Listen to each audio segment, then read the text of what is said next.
പലതുമേ വഹറ പതി യൂസുഫ് റബ്ബാനി യുദി കൊണ്ട ബദറ പൂരി ഗുൽഷ മുഹമ്മദ് ഖലന്ദർ അൽ ബഹറ.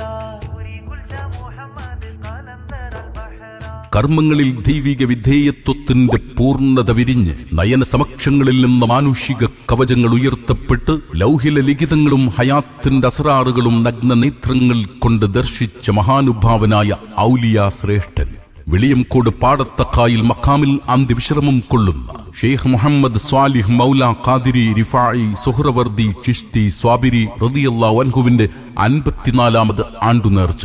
നാളെയും മറ്റന്നാളുമായി അതിവിപുലമായി നടത്തപ്പെടുമ്പോൾ കൊടി ഉയർത്തൽ, കൂട്ട സിയാറത്ത്, മൗലിദ് പാരായണം, ദിക്ർ മജ്ലിസ്, സ്വലാത്ത്, ഉത്ബോധന സദസ്സ്, ആണ്ടു റാത്തീബ്, അന്നദാനം തുടങ്ങി വിവിധ ആത്മീയ വിജ്ഞാന സദസ്സുകളിലായി ബഹുമന്യ പണ്ഡിത ശ്രേഷ്ഠരും ആദരണീയരായ സാദാത്യങ്ങളും സൂഫിവര്യരും അനുഗ്രഹീത പ്രഭാഷകരും മറ്റു പ്രമുഖ വ്യക്തിത്വങ്ങളും സംബന്ധിക്കും. തഖ്വയുടെ വിധേയത്വം കൊണ്ട് കഴുകി സ്ഫുടം ചെയ്ത മനസ്സും ദിക്റുകളുടെ മന്ത്രവചനങ്ങൾ കൊണ്ട് പവിത്രത കൈവരിച്ച അധരങ്ങളുമായി ആധ്യാത്മിക ചൈതന്യത്തിന്റെ പ്രഭവിധരി ഐതിഹാസിക ജീവിതം നയിച്ചു മൺമറഞ്ഞ് പ്രസിദ്ധമായ പാടത്തക്കായിൽ മഖാമിൽ അന്ത്യവിശ്രമം കൊള്ളുന്ന മഹാനായ ഷെയ്ഖ് മുഹമ്മദ് സ്വാലിഹ് മൗല ഖാദിരി റിഫായി സുഹ്റവർദി ചിശ്തി സ്വാബിരി റളിയല്ലാഹു അൻഹുവിന്റെ 54ാം ആണ്ടുനേർ